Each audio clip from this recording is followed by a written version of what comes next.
All right, guys. This is a probability sample test. It's going to be a whirlwind of 25 questions. I'm going to just try and go through them. I won't do any of the final calculations. You can calculate them on your own, but I'll just go through and give you the solutions. So let's get straight to it. A box contains 4 green balls, 6 yellow balls, 3 black balls. Probability that we're going to get 2 green balls. So essentially, if we're going to choose 2, and I want to choose 2 on the numerator as well, but only the green balls are eligible. And then in the bottom, I want the total number of balls, which looks to be 13. 4 plus 6 plus 3. So that's part A. Part B, the difference between part A and B is in part A, I'm choosing 2, and part B, I'm choosing 3. Okay? And in part C, it looks like I'm also choosing 3. So the denominator is going to change to 13C3. Okay? And here I'm going to do 1 black and 1 yellow. So 1 black and 1 yellow. And I have to now sorry, 2 yellows actually, 2 yellows. So I'm just going to have to now figure out that there are 3 of the black balls and 6 of the yellow balls. Okay, so part C, 3 yellow balls, so there are 6. So I'm doing 6, choose 3 over 13, choose 3. All right.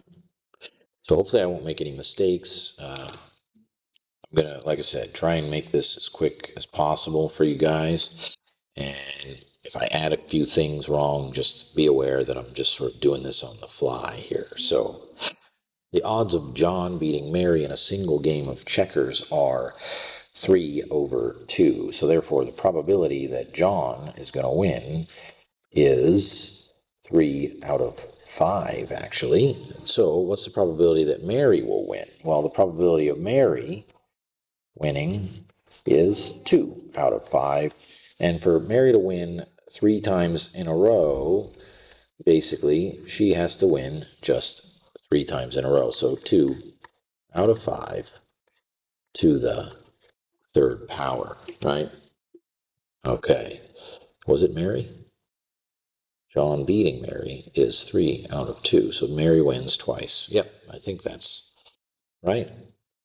Okay, a large bag contains 7 footballs, 4 volleyballs, so 7 footballs and 4 baseballs, actually. Find the probability that if I choose 5 balls from the bag, such that the 5 balls chosen, A, can be any type of ball. This is a trick question. How many balls are there? There's 11. So there's 11 balls optional. And I'm choosing 5 of them. Actually, that was supposed to be a 5. So 11, choose 5. So this is a 100% chance because basically you're asking a silly question here. What's the probability that if you choose 5 balls out of the bag that they are balls? Well, 5, 100% chance. B, must be 3 footballs and 2 baseballs. So this is again just we're choosing 2 things, 3 and 2, right? And then I just have to do the 7 footballs here and the 4 baseballs that are available, okay? And don't forget the denominator is going to be 11, choose 5. For part C, they must be all footballs. Well, in order for them to be all footballs, I'm just only choosing 5 of the 7 footballs. And so I've got 11, choose 5 in the denominator again, because that's the total number of ways. So this is D. None must be baseballs. Well, if none must be baseballs, then they must be all footballs. So it's actually the same as the previous question. Okay? And so there it is. Because you must have 7 footballs in order for, you must have 5 of the 7 footballs in order to have no baseballs.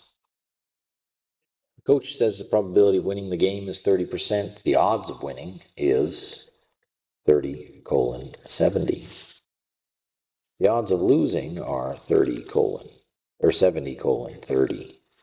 And you can reduce these by canceling the zeros, and you end up getting 3 colon 7 as well, and 7 colon 3. Suppose that in Rome, the probability that a day will be sunny and hot is 35%. So the probability of sunny and hot is 35%.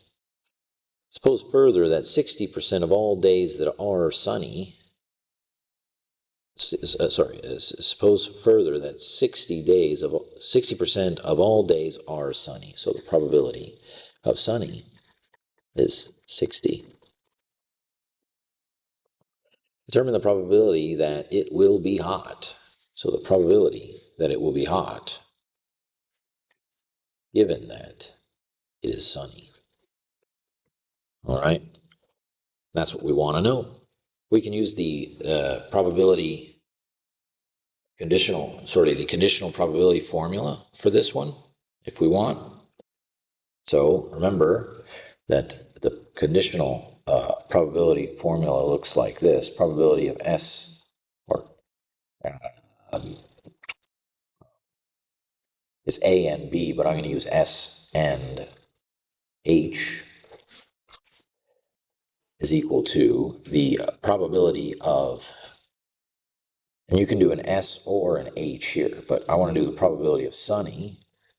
Why do I want sunny? Because that's one I've got, times the probability of hot given sunny. So hot given sunny. And the thing you want to remember about the conditional probability formula is the two things in those positions are the same. And it's on your formula sheet, so you shouldn't have too much trouble getting that right. Now, if you look closely, I'm actually looking for this.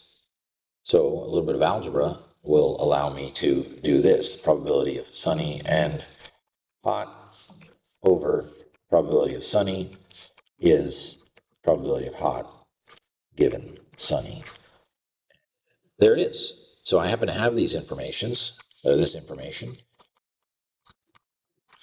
and we get a 35 divided by 60, right? So 0.35 over 0.60. You can also do this with a Venn diagram. So I'm going to call this sunny, and I'm going to call that hot.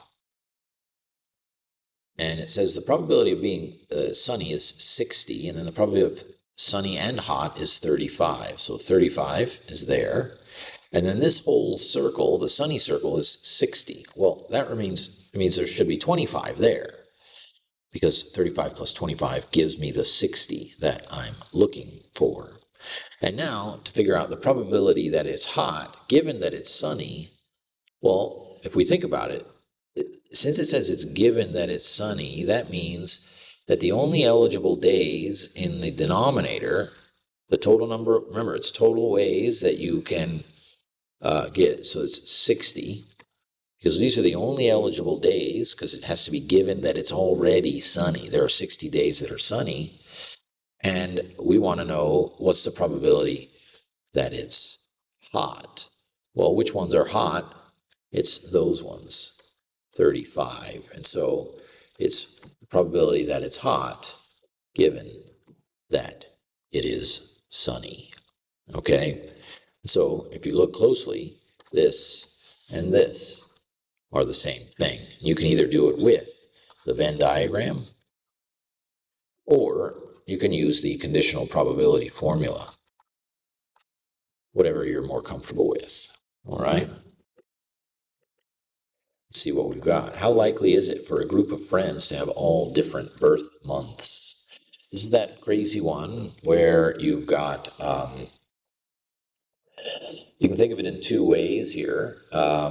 You've got one person who's got, they could have any month available. So there's 12 out of 12, right? Now, and the next person, only has 11 out of 12 options. And then the next one only has 10 out of 12. Why do they have to keep clicking down? Because they have to have different months. So once this first person chooses their birth month, the second person has to be different, right? And so that's kind of the thing there. Now 9 out of 12 and 8 out of 12. Okay, we remember that there was the formula with the P.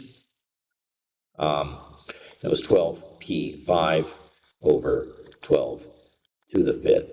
Don't forget that it is a p there. I may have actually, in the notes at one point, I'm pretty sure I did a p in the notes, but maybe during a homework question, I randomly accidentally changed this to a combination rather than a permutation. So remember, this is a permutation. I do make mistakes occasionally, so just be aware of that. Determine the odds against drawing a king or black 9 from a deck of full cards, a full deck of cards. So here I'm just drawing, you have to focus on the fact that I'm only drawing one card, whereas here I'm drawing 2 cards. So these two must be approached differently.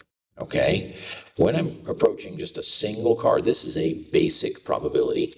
And so I have 52 cards, and I only have one event, and I can draw 2 things, either a king, and there are 4 of them, or a black 9, and there are 2 of those. So there's a total of 6 options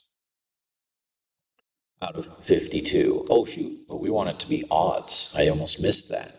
So there are 6. Oh, but it's odds against, actually, so I don't even want it like this. This is crazy.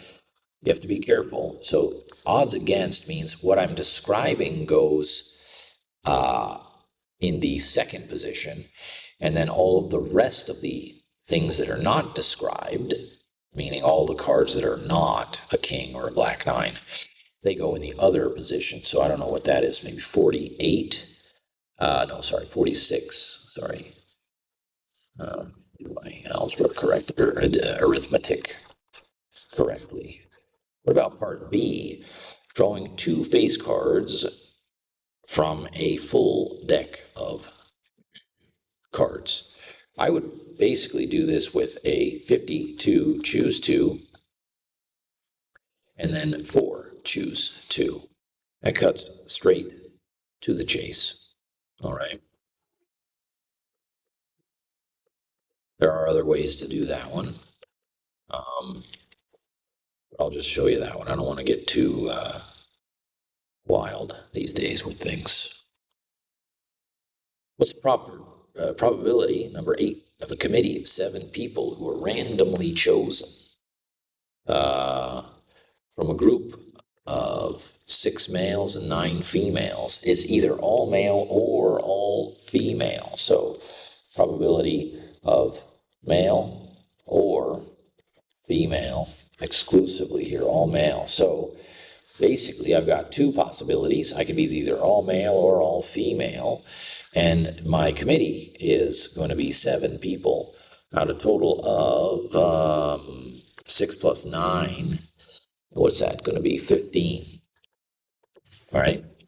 Now, in order for the committee to be all male, that means I have to choose 7 of the 6 males. And, oh, wait a minute. We can't choose 7 of the 6 males because there are not, well, there are not 7 males.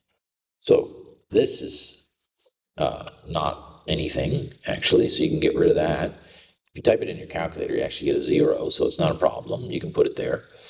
And then we have to do 7 of the 9 males, right? Remember, what you're asking your calculator, if when you do 6C7, you're asking how many ways is there for me to choose without order 7 of the 6 items that are on the table, and the calculator is going to tell you, hey, buddy, there are no ways that you can do that because there are not 7 items, right? So that's that one.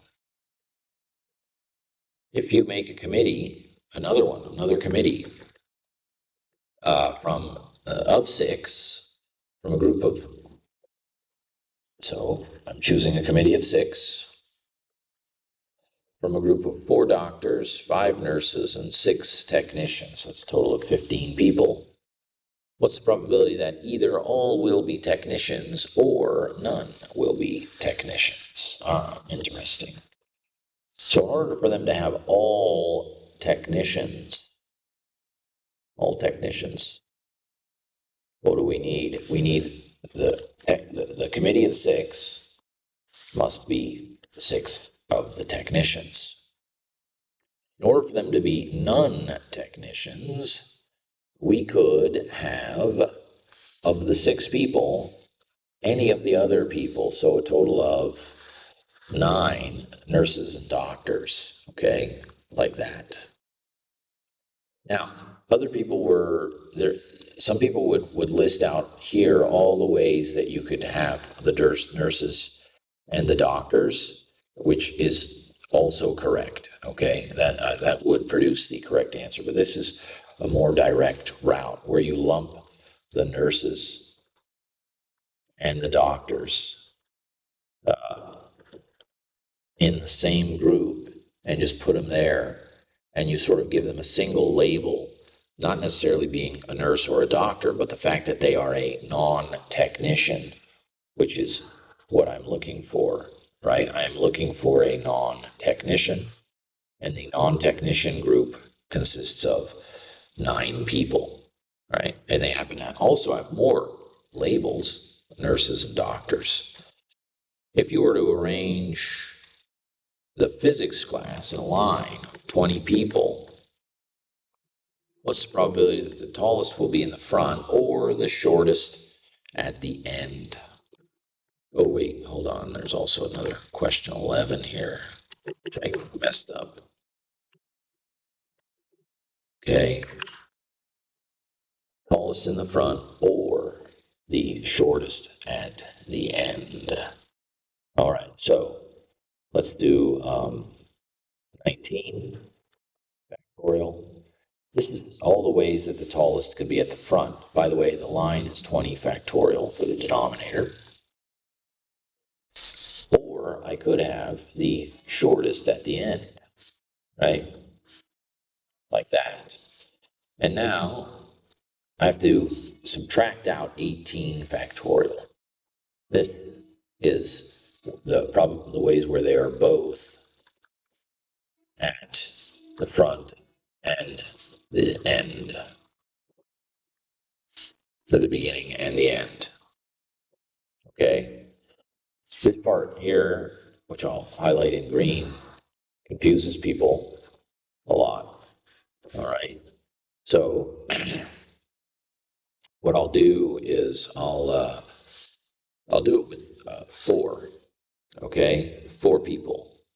A, B, C, and D. Right? A, B, C, and D. So I could have an A, a B, a C. No, I'm going to just do 3 people. I can have an ABC, I could have an ACB, I could have an BCA and a BAC, or I could have a CAB or a CBA. Okay. Now I'm going to say what's the probability that I could have what's the probability that the tallest, or A, let's say or C is the tallest at the front, and the shortest at the end. Okay, so we're going to say C is the tallest and A is the shortest. Okay, shortest. And what I'm going to do is I'm going to count up all these different ways. So there's a total of 6 ways in total. And where are all the ones where the shortest is at the front? Okay. Or Right. I'm getting this wrong here. Probably the tallest is at the front. Where are all the ways that the tallest is at the front? So that's here. The tallest is at the front. Or the shortest is at the end. The shortest is at the end is right here. And, oh, there's another one right there. So there's basically two ways where there's the shortest at the end, plus two ways where the tallest is at the front, but that would be a total of four ways. And if you notice, there is actually only three ways because this one is double counted right here. So that's where I have to subtract one. So if you go back to up here, what I'm doing is this takes out the double count. The double count that occurred when you just simply do this. Okay, so for example, if I follow the formula, it's going to be right. So it's going to be 3 factorial, 2 factorial plus 2 factorial minus 1 factorial, which is end up going to be 3 out of 6, which is what we're looking for, not 4 out of 6. Hopefully that made sense. I tried to put it into a situation where there were less people so that we can see the formula in action there, the double count. All right, let's keep moving forward. The school is 60% boys and 40% girls. I'll try this with a tree diagram, right? So we got boys and we got girls. Well, you know what? I'm going to do it vertically this time. So boys and girls. So boys are 0.6, girls are 0.4. Girls wear trousers, okay, so trousers, or they can wear skirts. Let's see, the probability of wearing skirts is 0.75, meaning the probability of wearing a trouser is, I guess, 0.25, because those are the only options for the girls, unfortunately. So what's the probability that a student chosen at random who is a girl, at random, is a girl, and she's wearing trousers? So remember, you're pulling from all of the students. So this represents the students. So what's the probability that a student is first a girl and then that she's wearing trousers is 0.4 times, and the probability of wearing a trousers is 0.75. And you know what? I think I messed this up here. The trousers are 25 and the skirts, no, the trousers are, there we go. I think I did get it right. Trousers are 75. There we go. In a box of fruit, 30% of the fruit are apples and 70% are oranges. If 20% of the apples and 15% of the oranges are rotten, what's the probability that a fruit chosen at random is first an apple and then rotten? Okay, so this is again 0.3, the probability of an apple, and then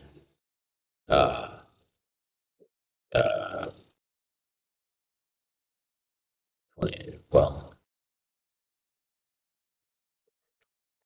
a rotten apple, 0.2. Okay, so 6% chance, because, well, there's 30% of them are apples, and then of the apples, 20% are rotten. So you have to do that and that. So first choose an apple. You can do this with a tree diagram as well. Apple, orange, so 20%, and then 30%, 30% are apples, 20% are rotten.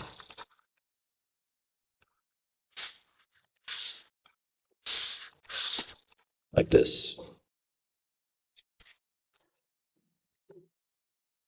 Class has 50% of the students who are on the football team. This one I think I changed for y'all. What is the probability that a student chosen at random from the football team? Sorry, from the football team is also in the basketball team. So you can do this with a tree diagram, sorry, a Venn diagram. Venn diagram. Class has 50% of the students who are in the football team and 30% are on the basketball team. If 10% of the students are on both, so I'm going to start with the 10%. They're on both, meaning the football has 40%. Why? Because there's a total of 50% on the football team. Well, the 10% who are on both is sort of already calculated in the fact that the 50, so leaving 40% left who are just on the football team. We can then figure that 20% are on the basketball team as well. Okay, so now what's the probability that a student chosen at random from the football team, so given that they're in the football team, is on a basketball team? So this sentence here is actually very Englishy. So the English, I'm really sort of, you know, I want you to read that a couple of times and make sure that you realize that what we're actually asking here, I'm going to change this. I'm actually asking, what's the probability that you're on the basketball team given that you are on the football team? That's what's actually being asked there. I'll repeat that. What's the probability that you are on the basketball team? Probability that you're on the basketball team, given that you're on the football team. And doing this with, since we have a handy Venn diagram already produced here, we can just say, well, that's 50 and 10. Why 50? Because remember, it's the probability that you are given that you are on the football team. So there's only 50 people on the football team. Okay? And now what we want to do is figure out what's the probability that you're on the basketball team, right? Given that you are on the football team. All right, very tricky the way that that's being asked, but very easy to solve. Okay. And I know I was just saying for a second there that there's 40 people on the football team and 10 people who are on both. It's not really true because we don't know exactly how many people there are. But if we make the assumption that there's 100 people in the school, since these are in percentages, it might make it a little easier for you to visualize this question. So these tree diagrams, Venn diagrams with percentages like this, oftentimes you can just sort of visualize them in a such that you have 100 people in whatever group you happen to be talking about. So, for example, in a city of 100 people, 60 of them prefer tea over coffee. Well, yeah, that's fine. I mean, I can say that. What if there's a million people in the city? Well, if there's a million people, then 600,000 of them would prefer tea over coffee. And when I put it into a percentage, then it's the same as 600,000 over a million is the same as 60 over 100. So it doesn't really matter if you have 100 people or a million people or 240,735 people. Doesn't matter. What matters is that 60 out of 100, okay, prefer tea over coffee. So again, we can look at this as a Venn diagram, I think. So 60 of them prefer tea over coffee. Among the tea drinkers, 40% like to have it with sugar. What's the probability that a person chosen at random likes tea and takes it with sugar? Actually, no. I wouldn't do this with a Venn diagram. I would do this one with a tree diagram, because this is tea and coffee, right? So I've got 60% like tea, and then we've got sugar and not sugar, okay? And among the tea drinkers, 40% like sugar, meaning 60% don't. So now, what's the probability that a whole person, get rid of my, so a person chosen at random first likes tea and then prefers to have it with sugar. So there's basically a 60% chance that they'll like tea and a 40% chance that they'll like sugar.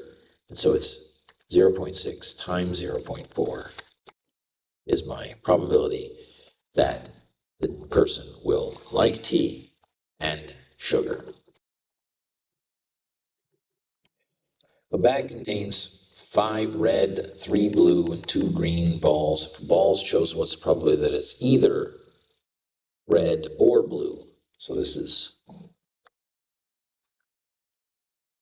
okay, what's the probability that it is either red or blue?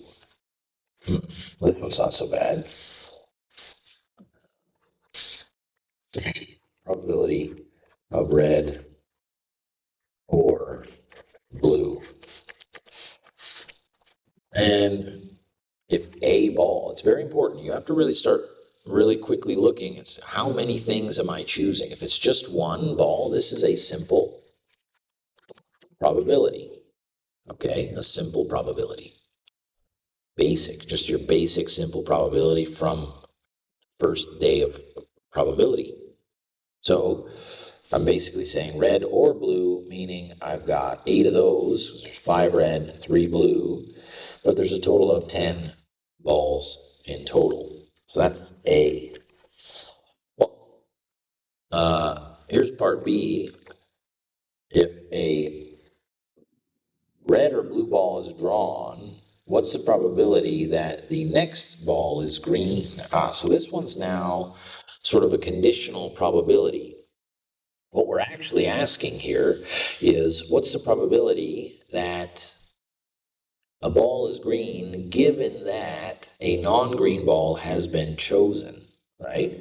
And so we can actually, since this is just a single event, we can just do this by basically saying, hey, there's 2 green balls and there's only 9 balls left. And there we have it, right? So the probability of green, given that a non-green ball has been chosen, is 2 out of 9, right? So that's that one.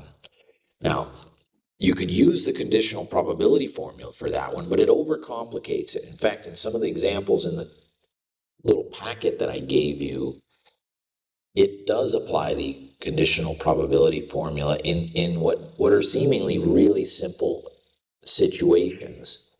And it seems like an overkill. And you're like, man, why am I using this really complicated formula when I can simply just write 2 over 9 as my answer? Remember, the way that I produced that packet for you guys is I was trying to show you that the conditional probability formula works in some familiar, easy settings so that we could then realize that the conditional probability formula works in other settings as well. For example, way up here, when I used the conditional probability to figure out if it was hot or sunny in Rome, right? So remember that when we go through examples in the notes, we start off with a new formula and we put it into really easy, familiar settings where it seems like the formula where it's going to work, and you believe that it works, and then we apply it to more challenging settings later. Okay. Anyway, hopefully that makes sense with what we're doing. Hey, here we go. In a random survey of 100 people, 70 like chocolate, 45 like vanilla, and 30 say they like both. So this is, hopefully you're getting the hang of these guys. You're saying, okay, so this is a Venn diagram, right? 30 say they like both. 70 like chocolate, so I'm going to put a 40 over here because the 30 plus the 40 give me the 70 that are chocolate lovers. And then we got vanilla people over here, though I actually like vanilla. But hey, whatever. Let's not get into an argument or anything about it. So there we have it. Now, what's the probability that they like either chocolate or vanilla?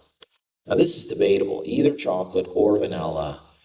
A lot of people would say that you're only, when you say either, that means you are not accepting the both part. So you're saying, nope, both is not a possibility. So when you read that in English, you're going to write, so the probability of either chocolate or vanilla, so the probability of either chocolate or vanilla is going to be 40 plus 15 over the total number of people, let's say 100. Okay. Well, there are 100. Okay. You might say, well, hey, this doesn't add up to 100 because this is 40 plus 30 plus 15. That's 70, 85. Well, what happened to those other 15 people? They're out here. They don't like chocolate or vanilla. Maybe they like something else. Although, I don't know. Whatever. Maybe they like strawberry or something. But we're not talking about strawberry in this question. All right, let's go to the next one. This one is similar to the previous one. In a class of 60 students, 25 play football, and 20 play basketball, and 15 play both. These questions are in a row because I'm trying to draw your attention to a certain thing here. 15 play both. So 15 play both. Class of 60, 25 play football. So we're going to do football. Meaning 10 play football, only football, and 15 play both for a total of 25. And then 20 play basketball, so there's 5 of them here. And then we know that how many are out here not playing basketball or football is 10 plus 15, which is 25, plus another 5 is 30, meaning there are 30 of the 60 who don't play basketball or they don't play football. So what I want to do, what do I want to do? I want to find the probability that a student selected at random plays basketball or football, but not both. Okay, not both. Fine. Well, that's pretty easy. There's 60 people, and there are 10 plus 5. Because I want these two here, the 10 and the 5. Okay, because not both. Remember, not both would be these guys are not eligible. All right, that's pretty good. This one I'm going to change here. In a city out of 1,200 registered voters, 750 are Democrats, 400 are Republicans, 200 are both. So this is again similar question here. I'm going to change this one. So there's 200 that are both. Oh, this happens sometimes. It's my pen. 200. They're both. I'm going to do a lot of math. the pen starts acting funny. 400 are Republicans, so 200. And 750 are Democrats, so there's 550 that are Democrats. How can you register as both? I don't know where I got this question from. What's the probability that a voter is either Democrat or Republican? So this is, again, pretty 1,200 over 750, because it's 550 plus this 200 right here, right? So it's 550 plus 200. But which 200 am I getting? It's that one or that one. I'm gonna add another question. I'm gonna just say, what is the probability, right? Oops. Probability that the voter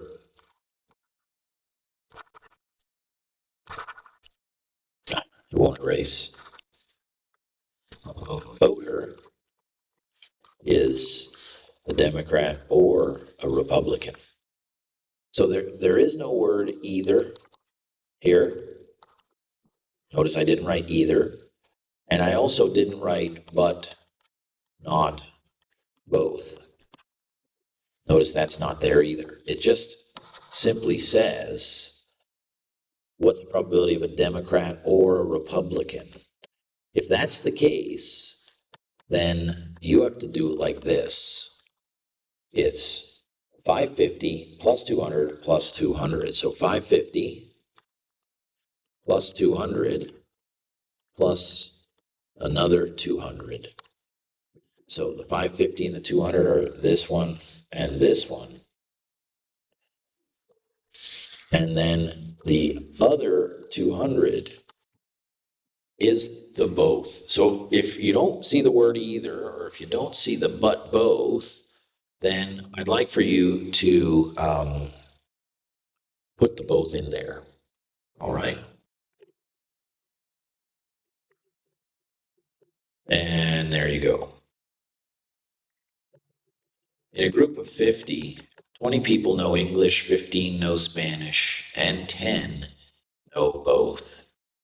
What's the probability that they know two languages? Oh, well, this is easy. 10 out of 50.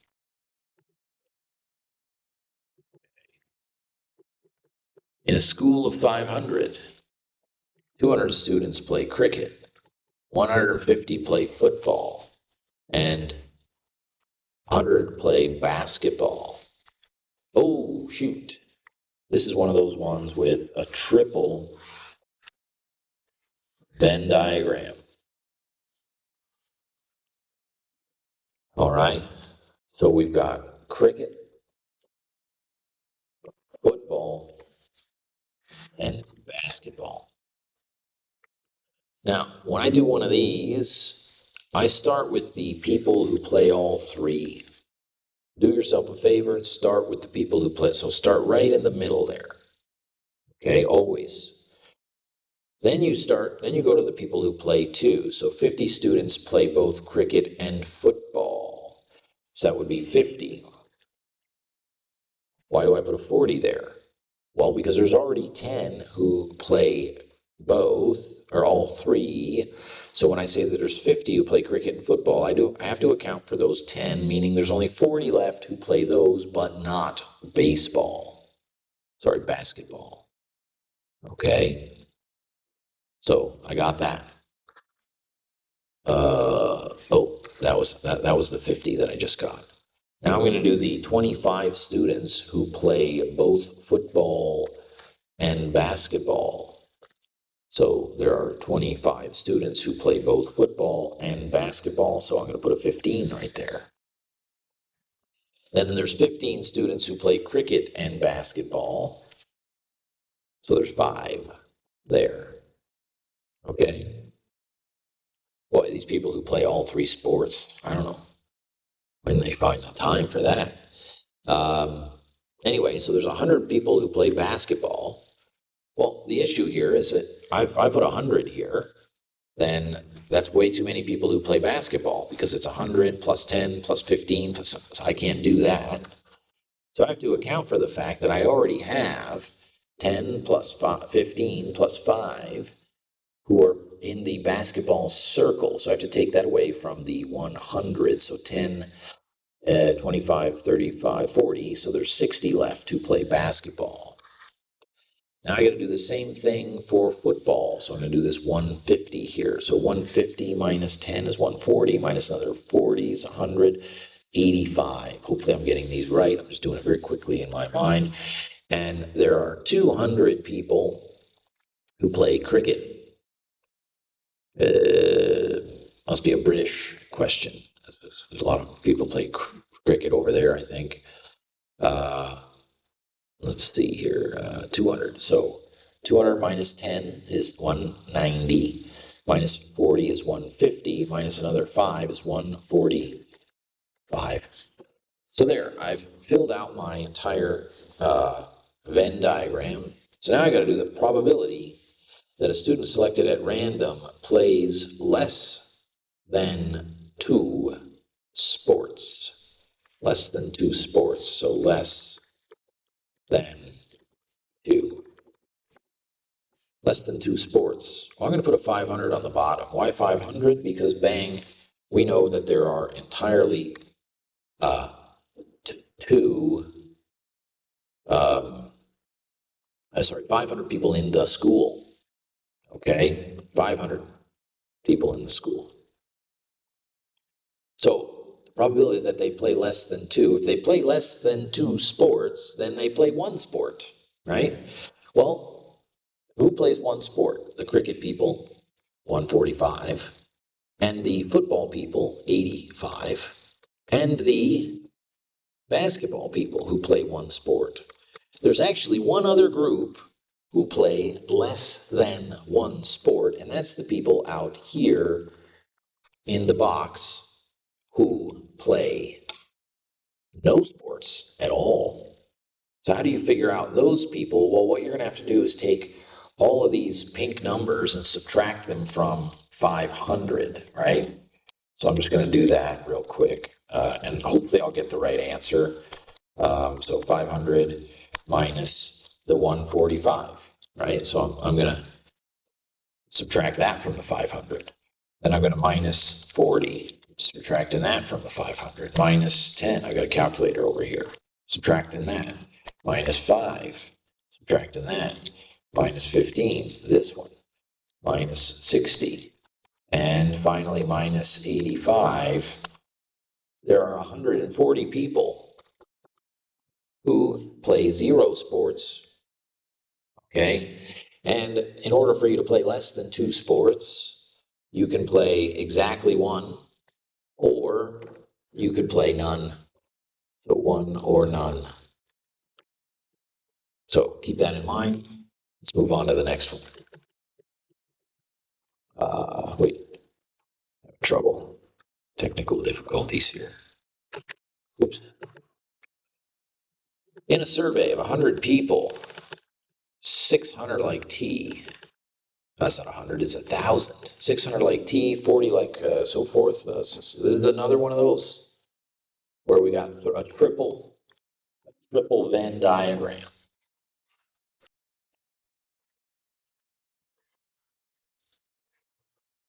Oh, this is going to be bad. That circle's not so good. There we go. There. And there's 50 who like all 3. There are 100 who like tea and juice. So I'll say that this is tea and this is juice. So that means 50 are right there. And then there's 150 who like coffee and juice. So there, that means there's 150 who like coffee and juice. There are 200 who like tea and coffee. So 150. Because you see that right there? That's happening. And I think I got that. Now I got 300 people who like juice, leaving me a 100 here. 100. 400 people who like coffee, that's 100, 200, 300, meaning there's 100 people out here. And 600 people who like tea. Again, these must be British. These questions are very British because there's 600 people who like tea. 250. What's 600 minus 250? 350, I think. 350. Anyway, what's the probability that you like at least one? At least one. So that means I like at least one of the things, but not, I could like two, right? I could like two things. And I could even like three things. So the probability of at least one means I could like one or two or three, right? Well, we know that there's 1,000 people in this town where we're talking about. So all the people who like one thing, they're here, here, and here. All the people who like two things are here, here, and here. And all the people who like three things are there. So I can actually just add up all the numbers. I'll just write that down. Add all the numbers. That's for part A. For part B, no more than two. Well, what's the probability of no more than two? No more than two. If I want to like no more than two, that means I'm not allowed to like three. I'm not allowed to like three, but I'm allowed like no more than two. I am allowed to like two, so I can like two, or I can like one, or I can like none, zero of the things, right? I could like two of the things, one of the things, or none of the things, okay? What's the one thing that I can't like? No more than two means I'm not allowed to like three.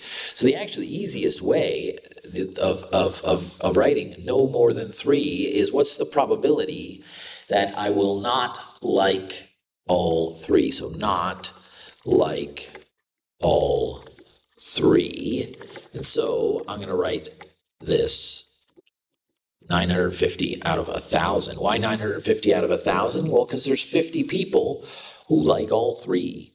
Well, if I remove them from the 1,000 people from the survey, there's only 950 left who like two, one, or none.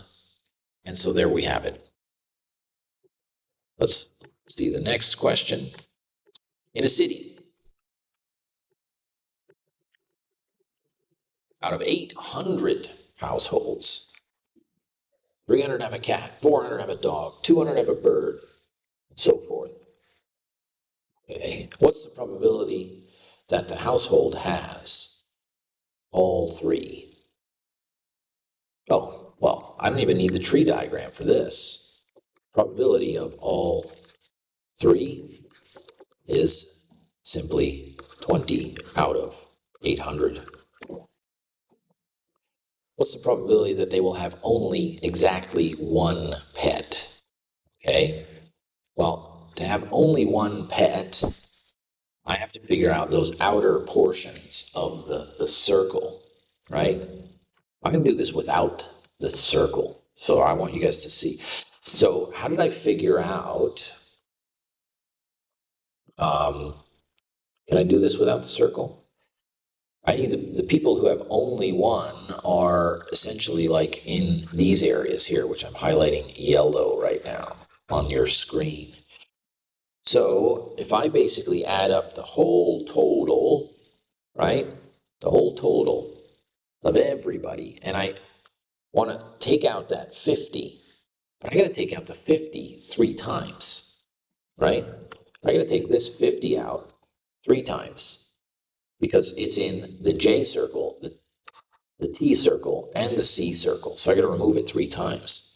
I got to take this 100 out twice because it's in the J circle and the C circle. So I have to remove that twice. The 50 here, it's in the J and the T. I have to remove that twice. And I have to remove this twice as well. So Watch how I'm going to do this. So the probability of liking only one is all of the 800 is the bottom. So it's 300, but that's for the cat people, plus 400, plus 200, minus 2 times the 100 that have both cats and dogs, minus the 50 who have, oops, minus 2 times the 50 that have both a dog and a bird, and minus 2 of the 30 who have both a cat and a bird. And finally, minus 3 of the 20 that have all 3. And so you can actually solve the question without a Venn diagram. If you want to double check this answer, go ahead and build a Venn diagram and see that it will work. Anyway, I think that's all. Oh no, there's one more. Mr. Knapp, that's me. I get ready in a hurry sometimes in the morning. In fact, I was late today. What's the probability that he will choose 2 matching socks out of his sock drawer if there are 5 pair of socks and 3 random socks? So it's like 3 random socks that don't have a pair. So there's a total of 13 socks in the sock drawer, right? And, oops, I want to know the probability of matching. Okay, well, how many events are there here? Well, I have 2 feet, so I'm going to choose 2 socks. So I have 2 events. So on the first event, I can pull 10 out of 13. Why only 10? Well, there's 5 pairs of socks.